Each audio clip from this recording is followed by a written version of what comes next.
असलामुअलैकुम good morning सोहणियो good morning. ਅੱਜ ਦਾ ਦਿਨ ਸਾਡਾ ਮਰੀ ਵਿੱਚ ਗੁਜ਼ਰੇਗਾ। ਅਸੀਂ ਮਰੀ ਦੇ ਸਫ਼ਰ 'ਤੇ ਰਵਾਨਾ ਹੋ ਚੁੱਕੇ ਹਾਂ। ਸਾਹਮਣੇ ਤੁਹਾਨੂੰ ਬੱਦਲ ਨਜ਼ਰ ਆ ਰਹੇ ਨੇ ਅਤੇ ਪਹਾੜ ਵੀ, ਪਰ ਐਵੇਂ ਕਿ ਲੱਗਦਾ ਰਸਤੇ 'ਚ ਕਿਤੇ ਬਾਰਿਸ਼ ਨਾ ਹੋ ਜਾਵੇ। ਨਾਸ਼ਤਾ ਅਸੀਂ ਮਰੀ ਪਹੁੰਚ ਕੇ ਹੀ ਕਰਨਾ ਹੈ, ਇਸ ਤੋਂ ਜਲਦੀ ਜਲਦੀ ਨਿਕਲ ਪਏ ਹਾਂ ਅਤੇ ਸਾਡੇ ਨਾਲ ਹੀ ਰਹੀਓ।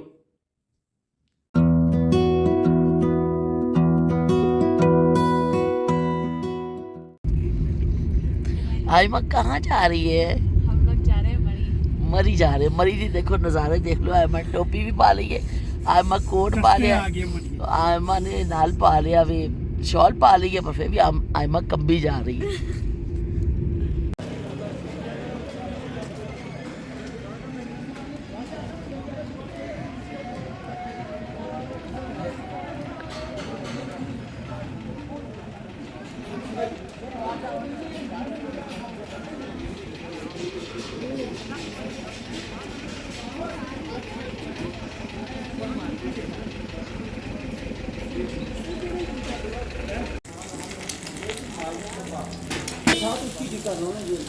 देसी बट कढ़ाई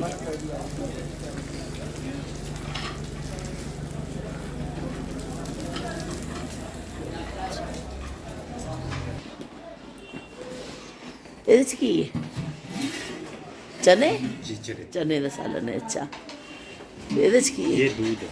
अच्छा दूध दे खालस दूध दे। खालस अच्छा ये निहारी है। अच्छा निहारी ये हलवा है। हलवा है। उबले ये एग उबले अंडे ने। जी ठीक ठीक। तो पानी चाह वास्ते? जी चाय अच्छा अच्छा जबरदस्त। अरे पूरी होती जी। अच्छा ਇਹ 'ਚ ਪੂੜੀਆਂ ਤਲਦੇ ਹੋ? ਠੀਕ ਠੀਕ। ਚਲੋ ਹੁਣ ਸਾਡਾ ਅਸੀਂ ਪੂੜੀਆਂ ਦਾ ਕਰਨੇ ਆ, ਹਲਵਾ ਪੂੜੀ ਦਾ ਨਾਸ਼ਤਾ ਕਰਨਾ ਅੱਜ।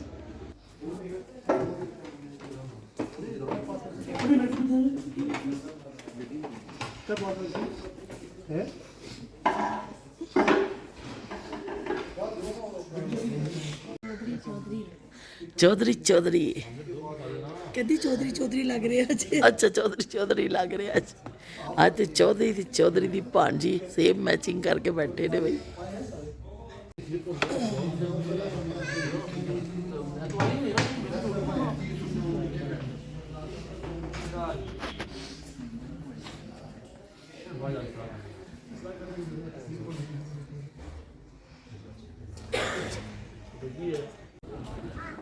खासी ठंडक फील हो रही है। असी जैकटर स्वेटर सब ने पा ले ने। ते सुबह का टाइम है क्योंकि इस तो माल रोड पर चल रहे हैं, मरी के माल रोड पर सुबह का टाइम है। तो इस तो हाले बहुत ज़्यादा तुहानू रश नज़र नहीं आ रहा। नाश्ता करके असी फारे होए असी क्या कि थोड़ा असी इतने चक्कर लाइए माल रोड का।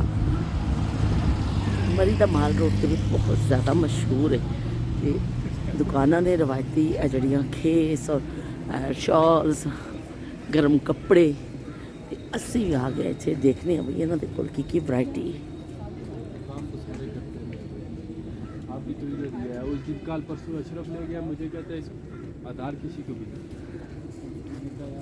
सारा दिन को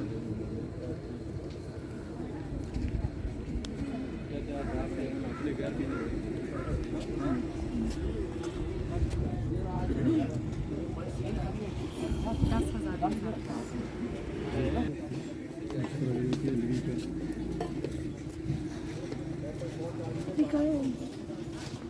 क्या देखे?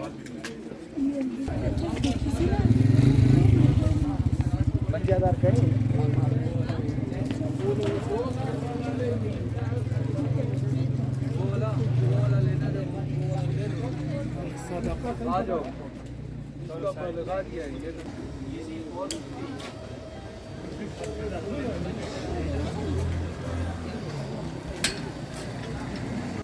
मैरून होता ना रेडिश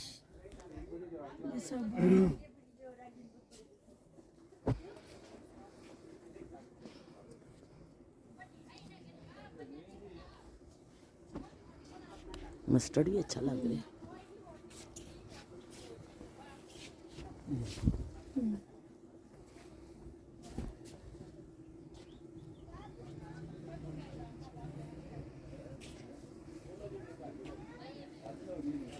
तीनों कलर प्यारे। हाँ तीनों कलर अच्छे हैं।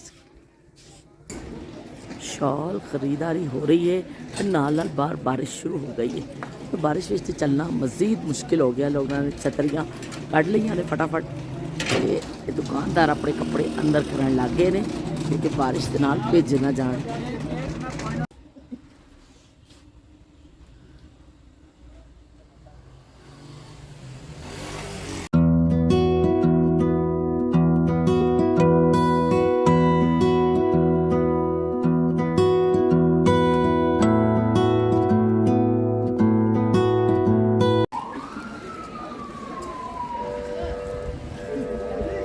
बारिश बारिश बारिश लो भी बड़ी दी बारिश देख लो, शदीद सर्दी हो गई है। बारिश में फोग भी आ गई है अब तो। और ठंड भी है ना।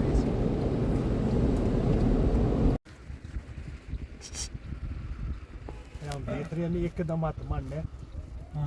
ऐसे देखेगा सर्दी लगती। मरी ਦਾ ਟੂਰ ਹੋ ਗਿਆ ਕੰਪਲੀਟ।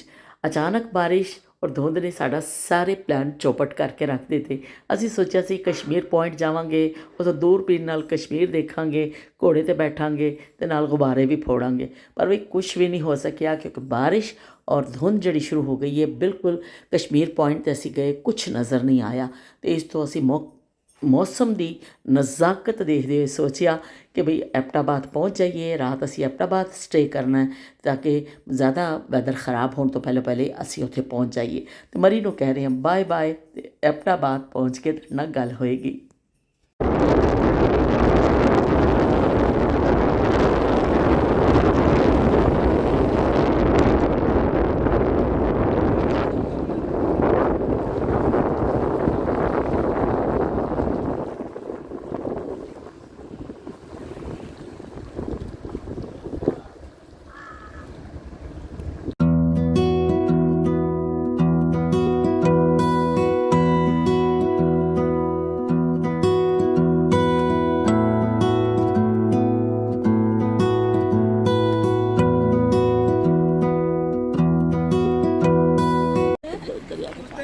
डर रही थी, अभी कुछ नहीं हुआ।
ਸ਼ਾਜ਼ੀ ਐਬਟਾਬਾਦ ਆਪਣੇ ਰੂਮ ਵਿੱਚ ਪਹੁੰਚ ਚੁੱਕੇ ਹਾਂ। ਹੁਣ ਅਸੀਂ ਕਰਾਂਗੇ ਆਰਾਮ। ਥਕਾਵਟ ਬੇਇੰਤਹਾ ਹੋ ਚੁੱਕੀ ਹੈ ਅਤੇ ਸਾਡੇ ਵੱਲੋਂ ਅੱਲਾ ਹਾਫਿਜ਼ ਅਤੇ ਰੱਬ ਰਾਖਾ।